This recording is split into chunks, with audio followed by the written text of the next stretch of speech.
News alert. This stuff here is decent. It's Sheetrock, Easy Sand 45. I switched to All Purpose by USG, the Sheetrock green. I'm about an hour in and I've only used about half of the bucket. Now, let me show you guys my progress. Look at that glaze. Unsanded, right? Now, to give you an example of how bad it was, look at this, okay? So I'm doing a ceiling restoration of the drywall. This is like a 1970s home. It's a 3-car garage.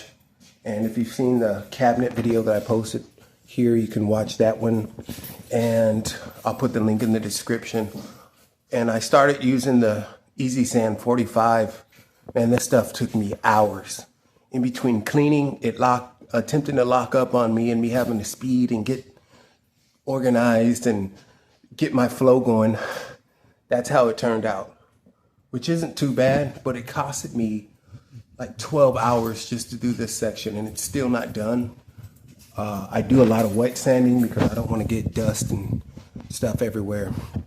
But if you drywallers and taping floaters out there have recommendations or need recommendations, this joint compound, it's good for smaller projects, but it's not essential to use if you're doing a large project that will need a constant flow. I'm by myself, so I need to be able to keep going without having to stop, clean, do that whole process. That was costing me 15, 25 minutes because those polymers or whatnot in there, those chemicals were locking up in the mud pan, and I was having to go faster and then rush and then do a whole bunch of things to try to keep my flow going so that I don't waste the product. But on this, of course, you can see it doesn't lock up. I do keep it covered, and I did do my pre-mix. I spun it, got it whipped up, and I don't have to worry about it locking up on me in the meantime. I wanted to make this video for everyone that may be struggling and taking too much time on their drywall. Instead of mixing your own mud, these cost at Home Depot about $23. Those do cost about, I think, $13. This is Easy Sand 45, and they come in different variations. You got Easy Sand 20. This stuff locks up in like 20 minutes though, depending on your mix. Now, I'm doing ceiling drywall repair, so I usually keep a thicker paste like peanut butter, kind of like this guy here. But when you mix it like that, there's more activator in there per quantity of water. So when you get this stuff and it's thick, by the time you get mid-pan and you got a long spread like this, and mind you, that Easy Sand 45 doesn't spread as easily. It doesn't glaze with your spread as easily as this USG joint compound. Is all purpose. So keep that in mind when you're doing your large projects. Get you some USG all purpose. I'm not being paid for this video. I'm just saving myself like probably 200 or 300% the time that I would have costed on this project. Because today is my official 3rd day on it. And I've made more progress here just today than I did in probably a single day. And I haven't been giving it 8 hours. I've been giving it like 4 hours and 5 hours. But essentially, I've done all of this in 1 hour. I have to come around and do this seam here.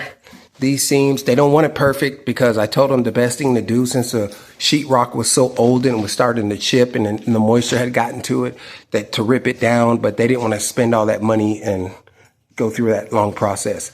But what they asked me to do was to relatively smooth it out and give it a nice smoother look, because it was depressing to look at.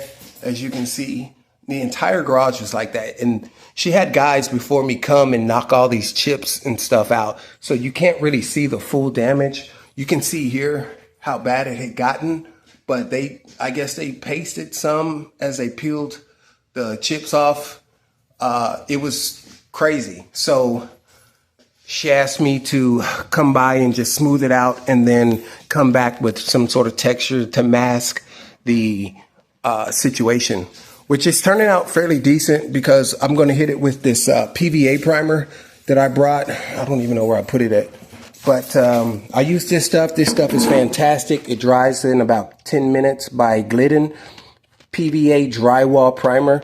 It's for interior, and it seals it so that you can paint. Your paint is already, you have your priming surface. It's got a really easy spread, and you guys can get in there within minutes and start laying down your first coat of paint.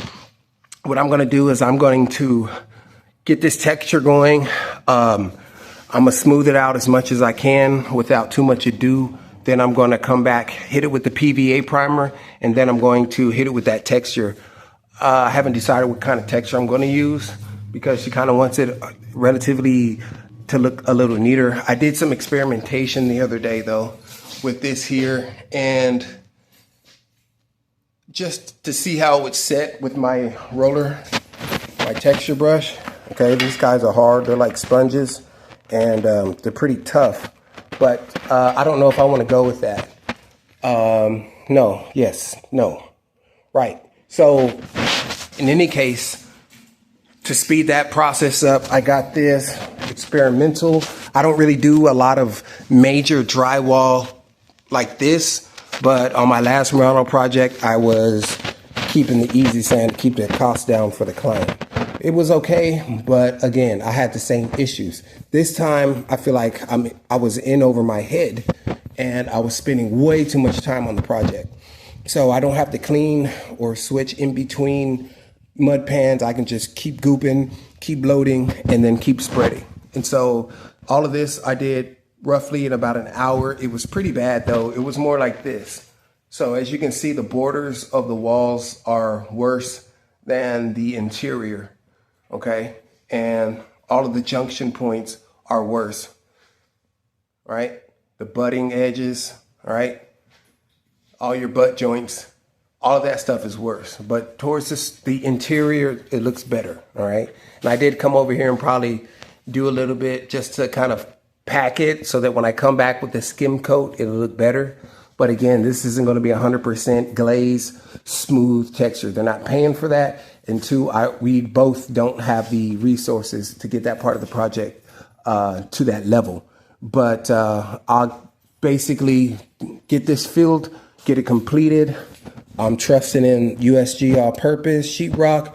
I advise you guys to do the same. And if you have any more questions, leave them in the comments. Subscribe for more information and tips and tricks on things that we're struggling with on the job, especially if you're a contractor like myself that doesn't do everything every day. So I'll get rare jobs. I get all kinds of jobs, but I don't get them but maybe 2, 3, maybe 4 times a year. I get rough, but I also discover new products to help me get this stuff going. So if you guys are interested in that, hey, stay with me.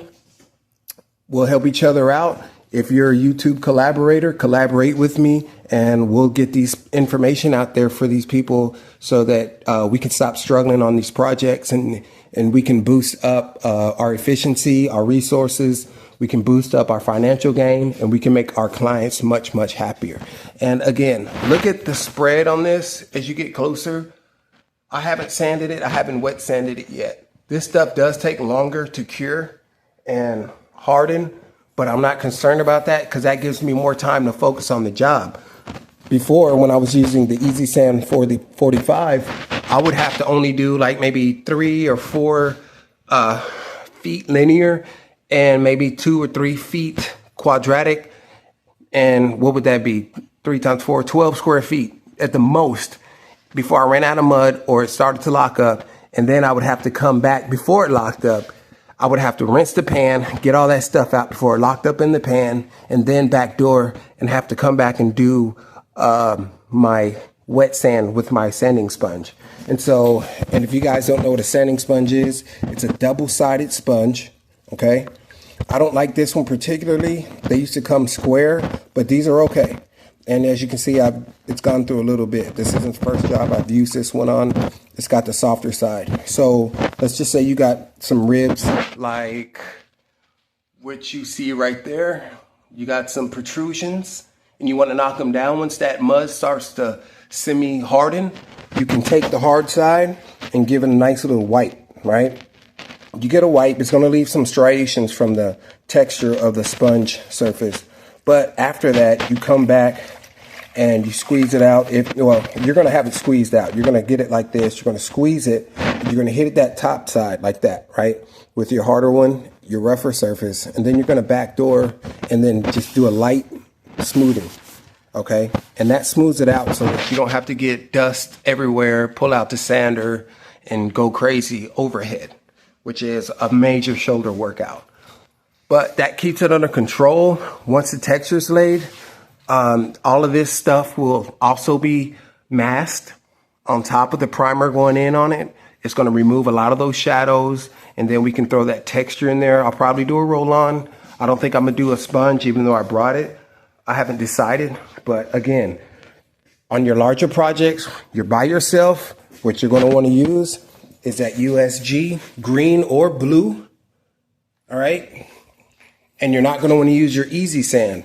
I know it's cheaper to do your own mix, but get yourself something that's going to give you that fluidity during your project so that you don't have to make constant stops and interruptions to keep the flow going.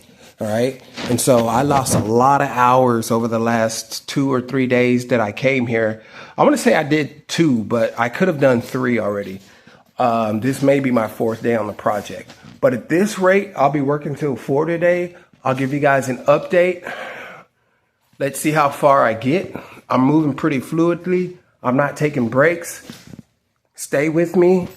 Again, subscribe, share, and like so that you can get more information on the struggles that we contractors and handymen have out here in the field so that you can edit and edify your application game and your material usage so that you can have a better outcome. Okay? Appreciate you guys.